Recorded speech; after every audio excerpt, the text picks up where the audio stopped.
بسم اللہ الرحمن الرحیم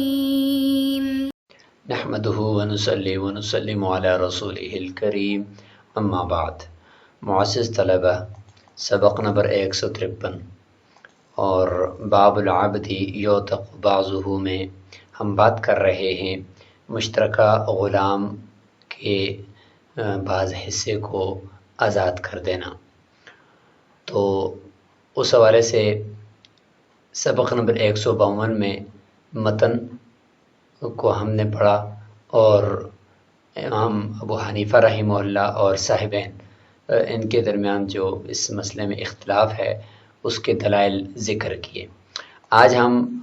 ان کے جو اقوال ہیں ان کی تخریج کریں گے اور ہر ایک نے جو مسلک اختیار کیا ہے اس حوالے سے تو اس مسلک کی تخریج بھی انشاءاللہ آج ہم کریں گے اور ساتھ ہی مفتبی قول کی تعیین بھی ہوگی. پچھلے سبق میں بات یہاں تک پہنچی تھی کہ امام ابو حنیفہ رحمہ اللہ کے نزدیک جو اگر مالک مالدار ہو، مولا مالدار ہو، پھر بھی غلام سائی کر سکتا ہے اور صاحبین کے نزدیک نہیں کر سکتا. تو اس کے دلائل تھے اور امام ابو حنیفہ رحمہ اللہ نے ایک مثال بھی دی تھی کہ اس کا تعلق یعنی سائی کا تعلق احتباس مالیت سے ہے، یعنی غلام کے جسم میں دوسری شریک کی مالیت محبوس ہو جاتی ہے تو اس لیے وہ سائی کرتا ہے اور اس میں مولا کا مالدار یا غریب ہونے کا کوئی تعلق نہیں ہے. وہ کپڑے کی مثال دی تھی کہ اگر کسی کے رنگ کے اندر گر جائے تو وہ رنگ والے کو اس کے رنگ کی قیمت دے گا. تو یہاں پر بھی غلام جو ہے وہ ضامن ہوگا چونکہ اس کے جسم میں دوسرے کسی شخص کی مالیت محبوس ہے. ثم المعتبر یسار التیسیر وهو ان یملک من المال قدر قیمت نصیب الآخر لا یسار الغنا لأن به يعتدل النظر من الجانبين بتحقيق ما قصده المعتق من القربة وإيصال بدل حق الساکت إليه. اس عبارت کے اندر یہ بتاتے ہیں کہ ہم نے جب یہ کہا کہ مولا اگر مالدار ہو تو پھر یہ حکم ہوگا، اگر غریب ہو تو پھر یہ حکم ہوگا. تو مولا کی مالدار اور غریب اس کا معیار کیا ہے کہ کتنا مال اس کے پاس ہو تو ہم اس کو مالدار شمار کریں اور کتنا ہو تو ہم اس کو مالدار شمار نہ کریں. تو اس حوالے سے فرماتے ہیں کہ معتبر یہاں پر جو مولا کا ہے وہ اس کی آسانی کا یعنی جتنا وہ آسانی کے ساتھ دوسری کا جو زمان ہے وہ دے سکے، بس یہی آسانی مراد ہے، آسانی کی مالداری مراد ہے. یعنی وہ یہ ہے کہ ان یملک من المال قدر قیمت نصیب الآخر، دوسرے شریک کے کا جتنا حصہ بنتا ہے اس کی قیمت دینے پر جتنے مال پر قادر ہو، نہ کہ جو غنا ہے اور حقیقتاً جو مالدار ہونے کے لیے ایک نصاب ہے وہ مراد ہو، ایسا نہیں ہے. کیونکہ لأن به یعتدل النظر من الجانبین، کہ صرف اتنا مال ہونا کہ جس سے دوسری شریک کا حصہ وہ دے سکے، اتنے مال سے دونوں طرف یعنی آزاد کرنے والا اور وہ شخص جس نے ابھی تک آزاد اپنا حصہ نہیں کیا، دونوں طرف اس میں نظر ہے، دونوں طرف ان کے لیے فائدہ ہے. بتحقیق ما قصده المعتق من القربۃ، آزاد کرنے والے کی طرف اگر نظر کریں تو اس کے لیے اس چیز کو ثابت کرنے کے ساتھ نظر ہے کہ جس کا اس نے قصد کیا یعنی ثواب، کیونکہ اس نے ثواب کی نیت سے بغیر کسی رقم کے، اس نے بغیر کسی لالچ کے اس نے اپنے غلام کے اپنے حصے کو آزاد کیا ہے تو اس کی وہ قربت بھی حاصل ہو جائے گی اور وَإِيصَالِ بَدَلِ حَقِّ السَّاکِتِ إِلَیہِ، اور جو خاموش رہا ہے اپنے حصے کو اس نے آزاد نہیں کیا، اس شریک کا حق کا بدل بھی اس تک پہنچ جائے گا. تو یہ دونوں طرف نظر یہاں پہ ہو جائے گی، ایک کی طرف سے اللہ کی رضا کے لیے اور قربت کے لیے آزاد کرنا وہ بھی ہو جائے گا اور دوسری طرف جو خاموش رہا ہے تو اس کو اس کی قیمت بھی مل جائے گی. تو اس لیے بس صرف اتنا غنا کافی ہے، مطلقاً کسی نصاب کا مالک ہونا جس طرح سے زکوٰۃ کا نصاب ہے، قربانی کا نصاب ہے، یہ ضروری نہیں ہے. ثم التخریج على قولهما ظاہر عدم الرجوع المعتق بما ضمن على العبد لعدم السعاية في حالة اليسار والولاء للمعتق لأن العتق كله من جهته لعدم التجزي۔ یہاں پہلے صاحبین کا جو مسلک ہے اسی کی تخریج کی جا رہی ہے۔ فرماتے ہیں کہ تخریج صاحبین کے قول کے مطابق تو ظاہر ہے، وہ تو آسان ہے، وہ مزید کچھ اختیارات تو دیتے نہیں ہیں، صرف مالدار ہونے کی صورت میں زمان اور معتق کے غریب ہونے کی صورت میں سعی، بس یہی دو باتیں وہ کرتے ہیں۔ تو اس لیے ان کے قول کے مطابق جو تخریج ہے وہ ظاہر ہے، آسان ہے۔ تخریج کا مطلب ہوتا ہے ایک مبہم قول کی تشریح، تو یہاں پر یہی مراد ہے۔ پھر آگے اس کی وضاحت کرتے ہیں کہ پس صاحبین کے نزدیک جو یہ مسلک ہے کہ اگر آزاد کرنے والا معتق وہ دوسری شریک کو اس کے حصے کی قیمت کا ضمان دے گا تو کیا وہ غلام سے لے گا؟ تو فرماتے ہیں کہ نہیں، وہ غلام سے نہیں لے گا۔ تو اس کی وجہ بتا رہے ہیں کہ معتق کا غلام کی طرف رجوع نہ کرنا اس مال کا جس کا وہ ضامن ہوا ہے اور شریک کو اس نے جو مال دیا ہے وہ کیوں رجوع نہ کرے گا؟ اس لیے کہ صاحبین کے نزدیک مالدار ہونے کی حالت میں، یعنی معتق آزاد کرنے والے کے مالدار ہونے کی حالت میں غلام پر سعی بھی تو نہیں ہے نا، وہاں پر بھی ہم نے غلام کو چھوٹ دی ہے۔ تو لہٰذا جب مالدار ہونے کی حالت میں غلام کے اوپر سعی نہیں ہے تو اس کا مطلب یہ ہے کہ لہٰذا معتق نے جو مال دیا ہے تو وہ گویا کہ اپنے طرف سے دیا ہے، اور چونکہ عتق میں تجزی بھی نہیں ہے تو عتق میں تجزی نہ ہونے کی وجہ سے جب اس نے اپنا حصہ آزاد کیا تو سارا ہی غلام گویا کہ اسی نے آزاد کیا، تو یہاں پہ کوتاہی بھی تو اسی کی طرف سے پائے گی صاحبین کے نزدیک، کیونکہ عتق میں تجزی نہیں ہے ان کے ہاں۔ تو جب عتق میں تجزی نہیں ہے تو گویا کہ سارا غلام اسی نے آزاد کیا۔ اب وہ جو دوسری شریک کا نقصان کیا وہ بھی اسی نے کیا، تو لہٰذا اب اگر اس کی طرف سے یہ مالدار ہونے کی حالت میں زمان دے رہا ہے تو لہٰذا یہ زمان اپنے اس فعل کی وجہ سے دے رہا ہے، غلام کا تو اس میں کوئی یعنی اختیار نہیں ہے، اس لیے غلام سے سعی بھی نہیں ہے۔ جب سعی نہیں ہے تو لہٰذا غلام سے وہ جا کر رجوع بھی نہیں کر سکتا۔ اور ولا کے بارے میں جو صاحبین فرماتے ہیں کہ وہ صرف آزاد کرنے والے کے لیے ہوگی، کیونکہ آزاد اسی نے کی ہے نا، کہ جب تھوڑا غلام آزاد کیا تو سارے کا سارا اس نے آزاد کر دیا، اب اس نے زمان اٹھانا ہے تو زمان اٹھانے کی وجہ سے سارا غلام اس کا ہو گیا ہے، گویا کہ اسی نے ہی آزاد کیا، تو لہٰذا جو ولا ہے وہ بھی اس کو ملے گی۔ تو اس لیے فرماتے ہیں کہ عتق ساری کی ساری وہ من جہتی ہی، وہ اس پہلے معتق کی طرف سے ہی ہوئی ہے، جب اس کی طرف سے ہوئی ہے تو لہٰذا اب اس کو غلام کی طرف رجوع کی بھی ضرورت نہیں ہے اور مالدار ہونے کی حالت میں، اور ساتھ ہی ولا بھی اس کو ہوگی۔ عدم تجزی، عتق میں صاحبین کے نزدیک تجزی نہیں ہوتی۔ وَأَمَّا التَّخْرِيجُ عَلَىٰ قَوْلِهِ، جہاں تک مسئلے کی تخریج صاحب امام ابو حنیفہ رحمہ اللہ کے قول کے مطابق ہے تو ان کے ہاں جو کہ عتق میں تجزی ہوتی ہے وہ تین قسم کے احکامات دیتے ہیں۔ ایک تو تخییر ہے، یعنی دوسری شریک جس نے ابنا حصہ آزاد نہیں کیا اس کو، ایک تو تخییر اور تین قسم کے اختیارات آزاد کرنا یا ضامن بنانا یا یہ کہ سعی لینا، اور دوسرا حکم ہے کہ رجوع کرنا، اگر یہ ضامن ہوگا معتق تو پھر غلام سے رجوع کرے گا، اور تیسرا یہ ہے کہ ولا جو ہے وہ اگر یہ خود زمان دے گا تو پھر معتق کی ہوگی، اور اگر دوسرا شریک خود آزاد کر دیتا ہے یا غلام سے صحیح لیتا ہے پھر دونوں کے درمیان مشترک ہوگی۔ تو یہ امام ابو حنیفہ رحمہ اللہ کے قول کا جو خلاصہ تھا اس کے اوپر بھی تخریج کی جا رہی ہے کہ ان کے نزدیک جو تین قسم کے اختیارات ہیں، پہلے اس کو ہم ذکر کریں گے کہ وہ کیوں دیے جا رہے ہیں، پھر اس کے بعد ہم دوسرا حکم رجوع کا، پھر تیسرا حکم ولا کا، سب کی تخریج کریں گے۔ فرماتے فخیار الاعتاقی، دوسرا شریک جس نے اپنا حصہ آزاد نہیں کیا اس کو اعتاق یعنی اپنا حصہ بھی فی سبیل اللہ آزاد کرنے کا جو اختیار ہے وہ کیوں ہے؟ لقیام ملکی ہی فی الباقی، کیونکہ بقیہ غلام کے اندر اس کی ملکیت باقی ہے، جب ملکیت قائم ہے تو پھر وہ ایسا کر سکتا ہے، یعنی آزاد کر سکتا ہے امام ابو حنیفہ رحمۃ اللہ کے نزدیک۔ اذ الاعتاق یتجزأ عنده، کیونکہ اعتاق کے اندر تجزی ہوتی ہے امام ابو حنیفہ رحمۃ اللہ کے نزدیک۔ والتضمین، دوسرا اختیار تھا ضامن بنانے کا، کہ معتق شریک کو ضامن بنائے کہ تم نے چونکہ اپنا حصہ آزاد کر لیا ہے تو میرا حصہ خراب ہو گیا، لہٰذا تم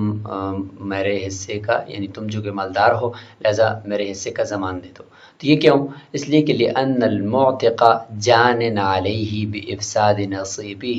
حیث امتنع علیہ البیع والہبۃ ونحو ذلک مما سوى الاعتاق وتوابعہ۔ فرماتے ہیں کہ ضامن اس لیے بنائے گا آزاد کرنے والے شریک کو کہ اس نے، یعنی معتق نے جنایت کی ہے اس شریک کے اوپر، کس طریقے سے؟ کہ اس کے حصے کو فاسد کرنے کے ساتھ۔ کس طریقے سے اس کے حصے کو فاسد کیا؟ حیث امتنع علیہ البیع، کہ اب وہ شریک اپنے اس حصے کو، یعنی اس غلام کے اس حصے کو نہ بیچ سکتا ہے نہ کسی کو ہبہ کر سکتا ہے، کیونکہ اب تو آزاد ہو چکے، اب تو اس کے بے بھی جائز نہیں ہے، ہبہ بھی جائز نہیں ہے۔ ونحو ذالک، اس طریقے سے صدقہ کرنا بھی، وصیت کرنا بھی اس کے لیے اب جائز نہیں رہا۔ مما سوى الاعتاق، یعنی آزاد کرنے کے سوا، اور اس آزاد کرنے کے جو توابع ہیں، مدبر بنانا، مکاتب بنانا، یا وہ باندیت اس کو مولد بنانا، تو اس کے علاوہ اور کوئی حل بھی نہیں ہے اس کے بعد۔ تو گویا کہ اس کا ایسا فاسد کر دیا اور جنایت کر دی ہے، تو اس جنایت کی وجہ سے وہ معتق کو ضامن بنا سکتا ہے۔ تیسرا اختیار سعی کا ہے کہ غلام سے سعی لے لے، تو امام ابو حنیفہ رحمۃ اللہ فرماتے ہیں کہ اس کی وجہ ہم نے ماقبل میں بیان کی ہے، کہ اس وجہ سے کہ چونکہ غلام کے اندر اس ساکت شریک کے حصے تک کی جو مالیت ہے وہ محبوس ہو چکی ہے، لہٰذا اب وہ غلام کے اندر چونکہ محبوس ہوئی تو لہٰذا غلام مالدار تو ہے نہیں ہے کہ ہم اس سے پیسے لے لیں، یعنی قیمت لے لیں، لہٰذا وہ سعی کر کے ہی اپنی قیمت ادا کر سکتا ہے۔ تو یہ تین قسم کے اختیارات کی تخریج ہوگی۔ اب دوسرا حکم تھا معتق رجوع کرے گا، اگر وہ مالدار ہے تو وہ غلام کی طرف سے جب اس کے حصے کی قیمت دے گا دوسرے شریک کو، تو وہ پھر غلام سے جا کر لے لے گا کہ بھئی آپ کے حصے کی قیمت میں نے دی ہے، لہٰذا آپ مجھے دے دو۔ تو یہ اس کی تخریج شروع ہوگی۔ فرماتا ہے وَيَرْجِعُ الْمُعْتِقُ بِمَا ضَمِنَ عَلَى الْعَبْدِ لِأَنَّهُ قَامَ مقام الساکت بأداء الضمان وقد كان له ذلك بالاستسعاء فكذلك للمعتق ولأنه ملكه بأداء الضمان ضمنا فيصير كأن الكل له وقد أعتق بعضه فله أن يعتق الباقي۔ فرماتے ہیں کہ معتق آزاد کرنے والا رجوع کرے گا اس مال کے ساتھ جس مال کا وہ ضامن ہوا ہے غلام کی طرف سے، اس شریک کو دیا ہے اس نے، تو اس کے ساتھ رجوع کرے گا علی العبد، غلام پر۔ کیوں؟ اس لیے کہ لأنه قام مقام الساکت بأداء الضمان، کہ جب ضمان ادا کر دے گا یہ معتق اپنے شریک کو، تو غلام کی وہ قیمت ادا کرنے کی وجہ سے وہ خاموش والا جو شریک ہے، یعنی جس کو اس نے ضمان دیا ہے، اس کے قائم مقام ہو گیا ہے۔ گویا کہ وہ ورثہ، یعنی اس خاموش شریک کا حصہ بھی اب اس کے پاس آ گیا ہے، اور گویا کہ سارا غلام اب اس کا ہو گیا ہے۔ تو اس نے گویا کہ اپنا حصہ تو آزاد کیا تھا، بقیہ حصہ اس نے چونکہ رقم دے دی ہے اس کی، تو اب بقیہ حصہ جو ہے وہ اس کی ملکیت میں آ گیا ہے، تو لہٰذا اس کی ملکیت سے وہ تب ہی نکلے گا کہ جتنی رقم اس نے دی ہے اتنی رقم وہ غلام سے لے لے۔ وقد كان له ذلك بالاستسعاء، فرماتے کہ اگر یہ حصہ ساکت کے پاس ہوتا، یعنی اس شریک کے پاس جس نے آزاد نہیں کیا تھا اپنا حصہ، اگر اس کے پاس ہوتا تو وہ بھی سعی غلام سے لے کر اپنا حصہ وصول کرتا، یعنی اپنے حصے کی بقدر قیمت وصول کرتا۔ فَكَذَلِكَ لِلْمُعْتِقِ، لہذا معتق کے لیے بھی اس چیز کا اختیار ہونا چاہیے کہ وہ غلام سے جا کر کہے کہ بھئی تم صحیح کرو، کچھ کرو، لیکن میرا وہ حصے کی بقدر مجھے دے دو جو میں نے آپ کی طرف سے دیا ہے۔ اور دوسری دلیل بھی ہم یہاں پہ دے سکتے ہیں کہ معتق جو ہے وہ غلام سے رجوع کر سکتا ہے۔ اس کی دلیل یہ ہے کہ غلام کا مالک ہوا ہے یہاں پر یہ مولا، یعنی معتق اس غلام کا مالک ہوا ہے ضمان کے ادا کرنے کے ساتھ ضمناً۔ یعنی یہ اشکال ہو سکتا ہے کہ یہ والا غلام تو اب مکاتب کی طرح ہو گیا تھا، آپ نے ماقبل میں اس کو مکاتب کی طرح قرار دیا ہے کہ آدھا حصہ اس کا فری میں آزاد ہو گیا اور آدھے حصے کا وہ صحیح کر کے اپنا قیمت دے گا، تو یہ مکاتب کی طرح ہے۔ تو جب مکاتب کی طرح، تو مکاتب تو ایک ملکیت سے دوسری ملکیت کی طرف منتقل نہیں ہوتا، جبکہ آپ یہاں پر کہہ رہے ہیں کہ یہ ساکت شریک سے معتق کی طرف منتقل ہو جائے گا، تو یہ کیسے ہوا؟ تو فرماتے ہیں کہ یہ ضمناً ہوا ہے، اصالتاً اس کو ادھر منتقل ہم نے نہیں کرنا تھا۔ اصالتاً تو وہ اسی ساکت شریک کی ملکیت میں تھا، صرف ساکت شریک کی ملکیت خراب ہو گئی تھی تو معتق نے اس کا ضمان دیا ہے، تو ضمناً یہ معتق کی طرف منتقل ہوا ہے، اصالتاً نہیں ہوا۔ تو لفظ ضمناً تو بہت ساری چیزیں ثابت ہو جاتی ہیں جو طبعاً ثابت ہوتی ہیں لیکن اصالتاً نہیں ہوتی۔ فَيَصِيرُ كَأَنَّ الْكُلَّ لَهُ، اور بس یہ غلام ایسا ہو گیا گویا کہ سارے کا سارا یہ غلام اب اس معتق کا ہے، اور معتق نے اس کے بعد حصے کو آزاد کر دیا ہے، تو لہٰذا اس کے لیے اس چیز کا اختیار ہے کہ وہ اس کے باقی حصے کو فری میں آزاد کرے، او یا انشاء، یا یہ کہ اس سے صحیح لے لے اور صحیح لے کر اس کو آزاد کر دے، تو لہٰذا یہ اسی کو ہم رجوع کہتے ہیں۔ والولاء للمعتقی، تیسرا حکم تھا اس پورے مسئلے کے اندر، وہ تھا ولا کا، یعنی آزاد کردہ غلام کی میراث کس کو ملے گی۔ تو اس حوالے سے صاحبین نے تو یہ فرمایا کہ چونکہ عتق میں تجزیہ نہیں ہوتی، پہلے شریک نے جتنا حصہ اپنا آزاد کیا تو سارا غلام گویا کہ اسی نے ہی آزاد کر لیا تھا، ساری کی ساری بلا اس کو ملے گی۔ لیکن یہاں پر فرماتے ہیں امام ابو حنیفہ رحمہ اللہ کہ نہیں، چونکہ سارا غلام آزاد نہیں ہوا تھا، لہٰذا اگر ساکت شریک کو معتق نے اگر ضمان دے دیا تو پھر سارا غلام اس کی ملکیت میں آئے گا، تو پھر تو فلا ایسی کی ہوگی۔ لیکن اگر ساکت شریک نے یہ والا اختیار استعمال نہیں کیا بلکہ خود اس نے بھی فری میں آزاد کر دیا، یا یہ کہ اس نے غلام سے صحیح لے لی، تو اس صورت میں گویا کہ اس نے خود ہی آزاد کیا ہے، تو اس صورت میں پھر اس کے حصے کی ولا اس کو ملے گی۔ اس لیے فرماتے ہیں والولاء للمعتق فی ھذا الوجہ، اس صورت میں کہ جس صورت میں ضمان دیا ہے معتق نے، تو اس صورت میں ولا بھی اسی معتق کی ہوگی، کیونکہ لأن العتق کلہ من جہتہ، کیونکہ ساری کی ساری آزادی اسی کی طرف سے واقع ہوئی ہے، حیث ملکہ بأداء الضمان، کیونکہ وہ اس کا مالک ہوا ہے ضمان کے ادا کرنے کی وجہ سے، وفی حال اعصار المعتق ان شاء آتق لبقاء ملکہ۔ اچھا، یہاں تک تو تخریج تھی امام ابو حنیفہ رحمہ اللہ کے قول کے مطابق اس وقت کی کہ جب معتق امیر ہو، مالدار ہو، اور اگر معتق غریب ہو تو اس حوالے سے دو اختیار امام ابو حنیفہ رحمہ اللہ دیتے تھے، ایک یہ کہ غلام سے صحیح لے لے دوسرا شریک اور اپنا حصہ وصول کر لے، اور دوسرا یہ کہ وہ بھی اللہ کی رضا کے لیے آزاد کر دے۔ فرماتے ہیں کہ معتق کے نادار اور تنگ دست ہونے کی حالت کے اندر دوسرا شریک اگر چاہے تو وہ آزاد کر دے، کیونکہ لیے بقائے ملکی، اس کی ملکیت باقی ہے، اور وہ انشاء استسعا، اور چاہے تو وہ غلام سے ہی صحیح لے لے، جیسے ہم نے بیان کر دیا کہ غلام کے جسم میں اس کی ملکیت وہ محبوس ہو چکی ہے، تو لہٰذا غلام سے صحیح لے لے۔ اور ان دونوں صورتوں میں چاہے غلام سے صحیح لے لے یا وہ خود ہی آزاد کر دے، دونوں صورت میں والولاء لہ فی الوجہین، تو اس صورت میں جو ولا ہوگی وہ اسی خاموش جو ساکت شریک ہے اپنے حصے کی ولا اسی کو ہی ملے گی، کیونکہ لأن العتق من جہتہ، کیونکہ عتق اور جو آزادی ہے اسی کی طرف سے ہی ہوئی ہے، لہٰذا ساکت شریک کو اس کی ولا ملے گی۔ ولا یرجع المستسعى علی المعتق بما ادى باجماع بیننا، فرماتے ہیں کہ وہ غلام جس سے صحیح لی جائے گی، یعنی وہی غلام جس کا ایک ایسا تنگ دست شریک نے آزاد کر دیا اور اس کے پاس اب مال بھی نہیں ہے کہ وہ کچھ زمان وغیرہ دے، تو غلام ابھی اپنے بقیہ حصے کے اندر صحیح کرے گا، تو بقیہ حصے کے اندر جب وہ صحیح کر کے اپنی قیمت ادا کر کے آزاد ہوگا، تو کیا اس بقیہ حصے کی جتنے اس نے صحیح کی ہے اور قیمت ادا کی ہے وہ جا کر اس معتق سے لے سکتا ہے جو تنگ دست ہے اور جس نے اس کا ایسا فری میں آزاد کیا ہے؟ فرماتے ہیں کہ نہیں لے سکتا. لا یرجع المستسعى علی العبد، وہ غلام جس سے صحیح لی گئی تو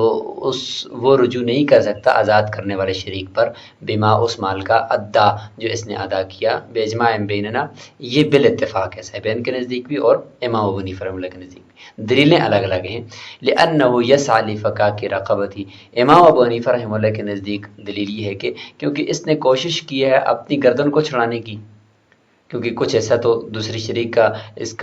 اس کی رقبہ میں باقی تھا، تو اس نے اپنی رقبہ چھڑانے کے لیے کیا ہے، تو اس میں جا کر دوسرے موتق سے لینے کی کیا ضرورت ہے.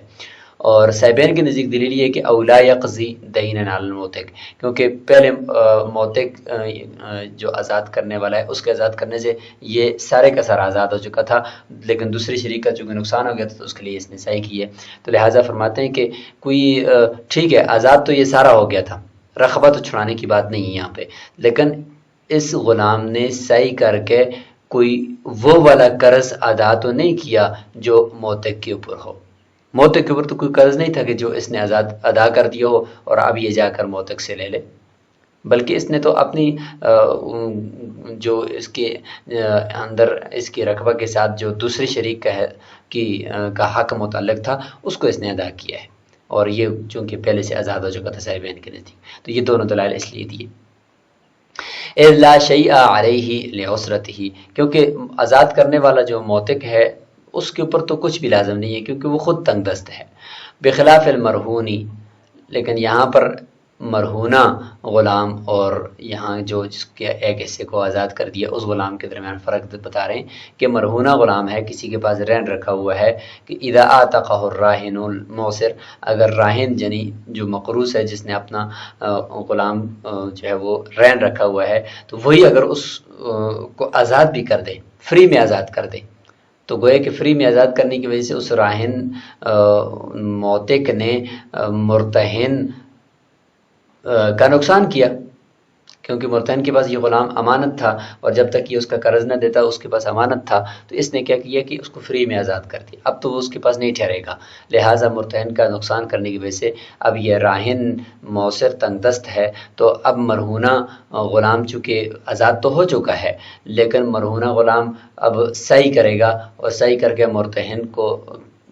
اس کا وہ قرض دے گا جو قرض راہن کے اوپر مرتہن کا ہے. تو ظاہر ہے کہ یہاں پر اس غلام نے راہن کی طرف سے ایک دین ادا کیا. جب راہن کی طرف سے ایک دین ادا کیا ہے تو راہن نے تو اس کو ویسے ہی آزاد کیا ہے نا، پیسے لے کر تو آزاد نہیں کیا، نہیں کوئی ایسی شرط لگائی ہے، لہٰذا وہ آزادی اس کو ویسے ہی مل گئی. اب جو اس نے صحیح کی ہے تو وہ صحیح کو ہے کہ اس نے راہن کا قرض اتارنے کے لیے کی ہے، لہٰذا اب یہ راہن کا جو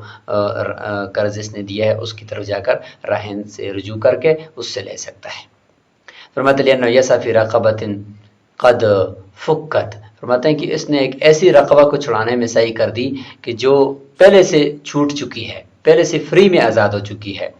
تو یہ امام ابو حنیفہ رحمۃ اللہ کے نزدیک دلیل ہو جائے گی، کیونکہ ان کے نزدیک تو وہ ہے کہ آزادی راہن نے تو کر دی ہے اور وہ چھوٹ چکی ہے اس کی رقبہ، تو لہٰذا اب یہ راہن کی طرف سے صحیح کر رہا ہے گویا کہ. او یقضی دینا علی الراہن، یا یہ ہے کہ صاحبین کے نزدیک ٹھیک ہے آزادی تو ویسے بھی نافذ ہو چکی ہے اور اب یہ وہ والا قرض ادا کر رہا ہے کہ جو راہن کے اوپر تھا، تو لہٰذا فلہذا یرجع علیہ، تو اس لیے یہ راہن کے اوپر رجوع کرے گا.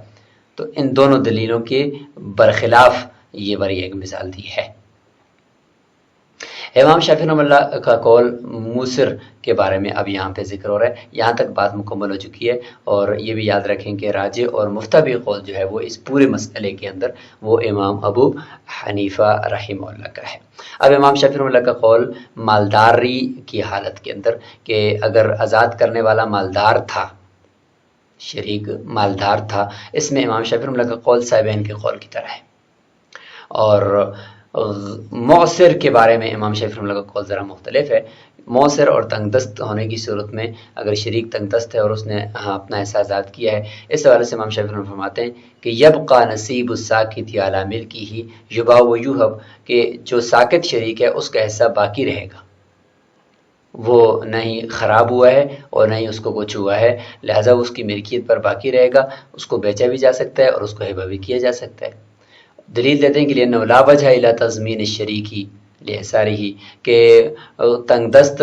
جو شریک ہے موتق اس کو ضامر بنانے کی بھی کوئی صورت نہیں ہے کیونکہ وہ خود پہلے سے تنگ دست ہے، ولا إِلَى السِّعَايَةِ اور غلام سے صحیح لینے کی بھی کوئی صورت نہیں ہے کیونکہ لأن العبد ليس بجانن غلام نے کوئی جنایت تھوڑی کی ہے کہ ہم اس سے جا کر صحیح لے لیں، ولا راضٍ به اور غلام اس پر راضی بھی نہیں ہوگا کیونکہ اس کو آزادی جب مل چکی ہے تو اب وہ کیوں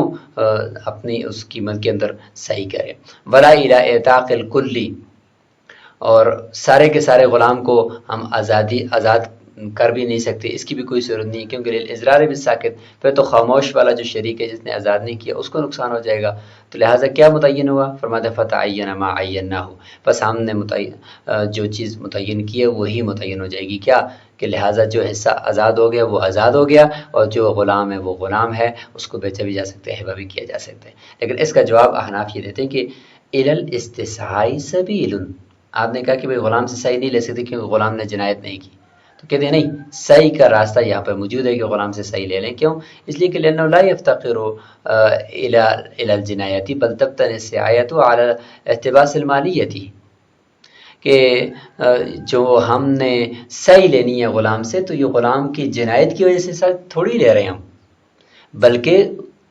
اس کا تعلق تو ہم نے پہلے بتایا ہے کہ صحیح کا تعلق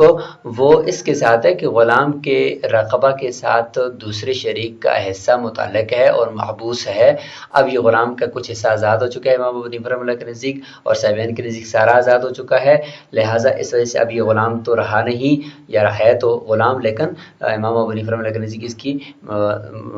ابھی غلامیت کے اندر نقص آ گیا ہے اور دوسرے شریک کا حصہ ناقص ہو گیا ہے، تو اس وجہ سے مالیت چونکہ اس غلام کے اندر محبوس ہو چکی ہے تو ہم اس وجہ سے صحیح لے رہے ہیں، اس وجہ سے تو نہیں لے رہے کہ یہ اس نے چونکہ جنایت کی لہٰذا ہم اسے صحیح لے رہے ہیں، لہٰذا جب ہم اس وجہ سے لے رہے ہیں تو لہٰذا پھر ضرورت نہیں ہے، حاجت نہیں ہے اس صحیح لینے میں جنایت کی کہ جنایت ہوگی تو ہم صحیح لیں گے، بلکہ یہ صحیح مبنی ہوتی ہے مالیت کے محبوس ہونے پر، فلا يزال الى الجمع بين القوة الموجبة للمالكية والضعف السالب لها في شخص واحد، بس ہم اس بات کی طرف ہمارا یہ یعنی غلام سے صحیح لینا اس بات کی طرف نہیں لے جائے گا، کس کی طرف کہ ایسی قوت کو جمع کرنے کی طرف جو